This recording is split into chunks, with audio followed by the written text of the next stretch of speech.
Në një manifestim të mbajtur në kazermën ushtarake Adem Jashari në Prishtinë, është shënuar të mërkurën Dita e Forcës së Kosovës, ku liderët kryesor të institucioneve kanë vlerësuar lart arritjet e Forcës së Sigurisë së Kosovës. Presidenti Hatifete Jahjaga, që është edhe komandante supreme e Forcës së Sigurisë së Kosovës, tha se këtë vit festimi të arriturave të FSK-s ka marrë një trajt konkrete të suksesit, të zyrtarizuar me vendimin e NATO-s, që ka deklaruar arritjet e kapaciteteve të plota operacionale për FSK-n. Edhe kryeministri Hashim Thaçi zgjodhi fjalë të mira për FSK-n.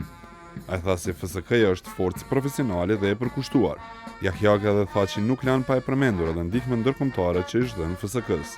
Kryeministri Thaçi nuk përmendi në mënyrë direkte transformimin e FSK-s në ushtri, por tha se kjo forcë do të marrë të ardhmen rolin e saj meritor në shërbim të mbrojtjes. Në anën tjetër, komandanti i FSK-s, Kadri Kastrati, ka thënë se FSK-ja është institucioni më i besueshëm në Kosovë. Ai përmendi disa të arriturat të FSK-s brenda vitit 2013, por theksoi shpalljen e kapaciteteve të plota operacionale për FSK-n nga ana e NATO-s.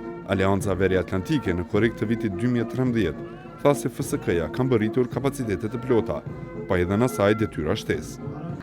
Në këtë manifestim kanë marrë pjesë edhe përfaqësues të ambasadave dhe organizatave të akredituara në Kosovë, përfaqësues fetar, deputet, anëtar të qeverisë së Kosovës e të tjerë.